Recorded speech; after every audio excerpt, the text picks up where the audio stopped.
Hi, this is value updates YouTube channel. நம்ம YouTube channel எக்ஸ்க்ளூசிவாக வந்து சட்டத்தையும் ப்ரொசீஜர் கேஸ் லாவை வந்து எக்ஸ்பிளைன் பண்ணிகிட்ருக்கோம், மக்களுக்கு எஜுகேட் பண்ணிகிட்ருக்கோம். நம்மளுடைய வேல்யூ அப்டேட்ஸ் சேனலை வந்து சப்ஸ்கிரைப் பண்ணுங்கள், ஷேர் பண்ணுங்கள், கமெண்ட் பண்ணுங்கள், லைக் பண்ணுங்கள். சப்ஸ்கிரைப் பண்ணும்போது மறக்காமல் பெல் பட்டனை வந்து ப்ரெஸ் பண்ணிடுங்க. மோரோவர் வந்து சப்ஸ்கிரைப் பண்ணியிருந்தீங்க அப்படின்னா வந்து நீங்கள் வந்து சோஷியல் மீடியாவில் ஷேர் பண்ணது மூலம் அனைவரும் வந்து சட்டம் வந்து தெரிந்து கொள்வார்கள். நம்ம இன்றைக்கி வந்து பார்க்க போகிற டாபிக் என்னன்னு பார்த்தீங்கன்னா, கண்டிஷன் பட்டானா என்ன, அதனுடைய விளக்கம் அப்படிங்கிறத வந்து விளக்கத்தை வந்து நம்ம பார்க்க போகிறோம். இந்த கண்டிஷன் பட்டா அப்படிங்கிறத எல்லாரும் தெரிஞ்சு வச்சுக்கிடணும். பட்டாவில் நிறைய வகைகள் இருக்குது. இது ஒரு வகை கண்டிஷன் பட்டா. கண்டிஷன் பட்டா அப்படிங்கிறது வந்து ஒரு சீலிங் பட்டா அப்படின்னு கூட சொல்லலாம். ஒரு வரைமுறைப்படுத்தப்பட்ட பட்டா. அதாவது அரசாங்கம் வந்து நிலமில்லாதவர்களுக்கும் நலிந்தவர்களுக்கும் கீழ்த்தட்டு மக்களுக்கும் வந்து கண்டிஷன் பட்டா கொடுப்பாங்க. அதில் வந்து ஒரு கண்டிஷன்ஸ் வந்து கொடுத்துருப்பாங்க. அந்த கண்டிஷன் படி வந்து அந்த நிலத்தை வந்து பயன்படுத்த வேண்டும். அந்த கண்டிஷனை இணங்க அதில் வந்து என்ன கண்டிஷன் சொல்லியிருக்காங்களோ அந்த கண்டிஷனை வந்து நம்ம பார்த்து தான் நம்ம வந்து வாங்க வேண்டும். அந்த கண்டிஷனை வந்து முறியடிக்கும்படி விற்பதும் வாங்குவதும் வந்து செல்லுபடியாகாத ஒரு விஷயம். இப்போ நம்ம என்ன அப்படிங்கிறத கண்டிஷன் பட்டா என்ன அப்படிங்கிறத வந்து நம்ம பார்க்கலாம் அப்படின்னா, அதாவது கண்டிஷன் பட்டா, அதாவது அரசு இலவச பட்டா அல்லது சலுகை விலையில் பட்டா வழங்கும் போது பட்டாவில் நிபந்தனைகளை குறிப்பிட்டு வழங்குவார்கள் அரசாங்கம். இதுவே கண்டிஷன் பட்டா என்று அழைக்கப்படுகிறது. கட்டாயம் அந்த நிபந்தனைகளுக்கு பட்டாவை பெற்ற பயனாளியும் அவரை சார்ந்தவர்களும் கட்டுப்பட வேண்டும். குறிப்பாக பட்டாவில் 7 ஆண்டுகள், 14 அல்லது 30 ஆண்டுகள் பட்டா சொத்தின் மீது வில்லங்கம், அதாவது சொத்துரிமை மாற்றம் செய்யக்கூடாது என்று நிபந்தனை இருக்கும். அந்த காலம் முடியும் வரை பட்டாதாரர் அந்த சொத்தினை வில்லங்கம் செய்யாமல் அனுபவித்து வர வேண்டும். நலிந்த பிரிவை சார்ந்தவர்கள் இலவச பட்டாவில் பெற்ற சொத்தினை பணத்திற்காக அவசர தேவைக்காக விற்றுவிடக்கூடாது என்பதற்காக கண்டிஷன் பட்டா என்பது போடப்பட்டு வழங்கப்பட்டு இருக்கிறது அரசாங்கத்தால். அவர்கள் ஏழ்மையை பயன்படுத்தி பணம் படைத்தவர்கள் அபகரித்து விடக்கூடாது என்பதற்காகவும் இந்த நிபந்தனையை அரசு விதிக்கிறது பட்டாவில். நிபந்தனை காலம் முடிந்த பிறகு முழு சொத்துரிமையை பயனாளி அடைகிறார். அதாவது அந்த நிபந்தனை காலம் முடிஞ்சதுக்கு பிற்பாடு வந்து அவர் விற்றுக்கலாம், என்னன்னாலும் பண்ணிக்கலாம் அப்படிங்கிறது தான் அதோட பொருள். குறிப்பிட்ட காலக்கெடுவில் பட்டா சொத்தில் வீடு கட்ட வேண்டும். இது வந்து ஒரு சில நிபந்தனைகளாக இருக்கலாம். கண்டிஷன்ஸ் வந்து பட்டாவில் கொடுத்துருக்கலாம். இடம் கொடுத்தோம்னா வந்து குறிப்பிட்ட காலக்கெடுவில் வந்து பட்டா சொத்தில் வந்து வீடு கட்டணும். பட்டியலின, அதாவது தாழ்த்தப்பட்ட வகுப்பினரை சேர்ந்தவர்கள் தவிர மற்றவர்களுக்கு உரிமை மாற்றம் செய்யக்கூடாது.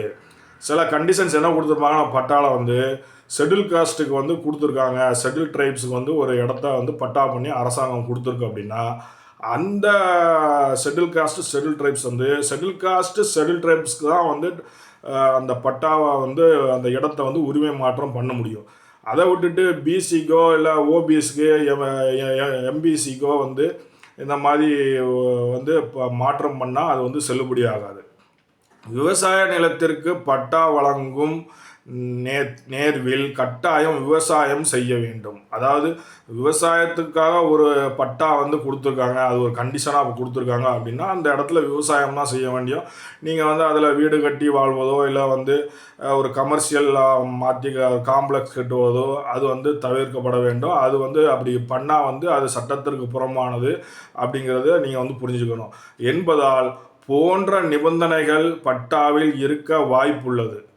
அரசிடம் முன் அனுமதி பெறாமல் பட்டா நிபந்தனையை தளர்த்த உத்தரவு பெற்று கொள்ளாமல் பட்டா நிபந்தனையை மீறினால் பட்டாவை ரத்து செய்துவிட்டு அரசு சொத்தினை கைப்பற்றி கொள்ளும். கிராம நிர்வாக அலுவலர்கள், வருவாய் ஆய்வாளர்கள், வட்டாட்சியர் ஆகியோர் கால கிராமத்தில் நிபந்தனை பட்டாவில் விதிமீறல் இருக்கிறதா என்பதை கண்காணித்து வர வேண்டியது அவசியமான ஒரு விஷயமாகும். அது அவர்களுக்கு சிறப்பாக கொடுக்கப்பட்டுள்ள பணியில் ஒன்று என்று நாம் கருதப்படுகிறோம். இதில் கிரயம் போன்ற சொத்துரிமை மற்றும் ஆவணம் மூலம் பெற்ற சொத்துக்கு பட்டா வழங்கும் போது நிபந்தனை விதிக்க அரசுக்கு அதிகாரம் இல்லை. அதாவது இப்போ நம்ம பேசுனதுலேருந்து உங்களுக்கு நல்லா புரிஞ்சுருக்கும் என்னென்னா கண்டிஷன் பட்டானா என்ன அப்படிங்கிறது. கண்டிஷன் பட்டாங்கிறது ஒரு 7 வருஷத்துக்கு வந்து விற்கக்கூடாது அப்படின்னு ஒரு கண்டிஷன் கொடுத்துருக்கலாம், இல்லை 14 வருஷம் இல்லை 30 வருஷத்துக்கு விற்கக்கூடாதுன்னு.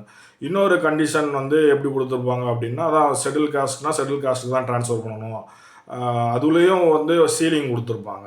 அதுமாதிரி விவசாயம் பண்ணால் விவசாயம் மட்டும்தான் பண்ணணும். அதே மாதிரி இடம் கொடுத்து ஒரு கண்டிஷன் போடுவாங்க, வீடு கட்டி நீங்கள் இதில் வந்து இவ்வளோ நாளுக்குள்ளே இந்த இருக்கணும் அப்படிங்கிற மாதிரி. அதாவது கவர்மெண்ட்டு தான் வந்து இதில் வந்து இலவசமாக பட்டா கொடுக்குது. அந்த பட்டாவில் கண்டிஷன் போடுது. எதுக்காகனா அதை மிஸ்யூஸ் பண்ணிடக்கூடாது அப்படிங்கிற ஒரு நோக்கத்துக்காக யாருக்கு நம்ம வந்து கொடுக்குறோம், அரசாங்கம் வந்து யாருக்கு வந்து பட்டா பண்ணி அந்த இடத்த கொடுக்குதோ அவங்க அந்த நிலத்தை வந்து பயன்பெற்று பயனடைய வேண்டும் அப்படிங்கிறதுக்காக தான் கொடுக்குது. அதை வந்து தவறாக பயன்படுத்தக்கூடாதுங்கிறதுக்காக கண்டிஷன் பட்டா வந்து கொடுக்குறாங்க. இப்போ வந்து நம்ம கிளியர் கட்டாக நம்ம கண்டிஷன் பட்டா அப்படின்னா என்னங்கிறத நம்ம வந்து இதில் நம்ம எக்ஸ்பிளைன் பண்ணியிருக்கோம். நம்மளுடைய வேல்யூ அப்டேட்ஸ் சேனலை வந்து சப்ஸ்கிரைப் பண்ணுங்கள். ஏன்னா வந்து நம்ம எக்ஸ்க்ளூசிவாக வந்து ப்ரொசீஜர்ஸு, ரூல்ஸு, ரெகுலேஷன்ஸ், அப்புறம் வந்து சட்டம் போடுறோம், கேஸ் லாஸ் போடுறோம். இதுதான் வந்து எக்ஸ்பிளைன் பண்ணிகிட்ருக்கோம். வெரைட்டி ஆஃப் கேசஸை வந்து நம்ம இதில் வந்து சொல்லிகிட்ருக்கோம். Variety of procedures, variety of law, variety of case லாஸஸ்லாம் சொல்லிகிட்ருக்கோம். அதனால் வந்து சப்ஸ்கிரைப் பண்ணுங்கள். மறக்காமல் பெல் பட்டனை வந்து ப்ரெஸ் பண்ணிடுங்க. வியூ பண்ணுங்கள், கமெண்ட் பண்ணுங்கள், லைக் பண்ணுங்கள். ஏதாவது சட்ட சிக்கல்கள், சட்டம் தெரிய வேண்டி இருக்குது அப்படின்னா வந்து நம்ம கமெண்ட் பாக்ஸில் கமெண்ட் பண்ணுங்கள். அதுக்கு உண்டான விளக்கத்தை வந்து சட்ட விளக்கத்தை நாம் வந்து தெரிவிப்போம். மோரோவர் வந்து சப்ஸ்கிரைப் பண்ணியிருந்தீங்க அப்படின்னா வந்து மறக்காமல் வந்து சோசியல் மீடியாவில் வந்து பகிர்வதன் மூலமாக அனைவரும் சட்டத்தை தெரிந்து கொள்ள முடியும். சட்டம் தெரிந்து கொள்வது அவசியமானது. ஒரு வந்து ஸ்ட்ரக்சருக்கு ஒரு பேஸ்மெண்ட்டானது சட்டம்தான். அதனால் வந்து எல்லோரும் வந்து இந்த நம்மளுடைய வேல்யூ அப்டேட் சேனலை சப்ஸ்கிரைப் பண்ணணும். எல்லா வீடியோஸையும் சட்டத்தை வந்து பாருங்கள் அப்படின்னு நம்ம வந்து இதில் பதிவிடுகிறோம். நன்றி, வணக்கம்.